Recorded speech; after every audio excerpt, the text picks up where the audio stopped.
সবাই বলে যে সয় সে রয়, কিন্তু কেউ এটা বলে না যে সয় সে ক্ষয়ও, তার কিছুটা ক্ষতিও হয়। সবাই আপনার ধৈর্যের বাহবা দিবে, মানিয়ে নেওয়ার জ্ঞান দিবে, নিজের সহ্যসীমার গল্প শোনাবে, কিন্তু ভেতরে ভেতরে শেষ হয়ে যাওয়া আপনিটাকে কেউ আবিষ্কার করবে না। সবাই আপনার বদলে যাওয়াটাকেই দেখবে, বদল হওয়ার কারণ খুঁজবে না। পুড়ে ছাই হয়ে যাওয়া মনটাকে কেউ জল দিয়ে শান্ত করবে না, বরং সমালোচনা করে আগুনটাকে আরো উচকে দিবে। কাটা ঘায়ে মানুষ মলম নয়, নুনের ছিটা দিতেই উস্তাদ।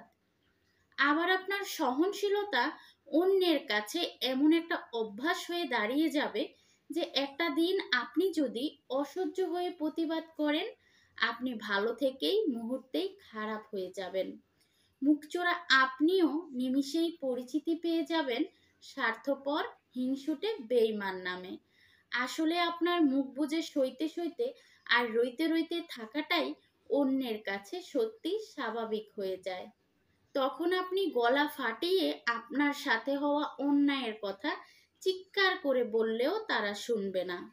আপনার চোখের নিচের কালি তাদের চোখে আঙুল দিয়ে দেখিয়ে দিলেও তারা দেখবে না।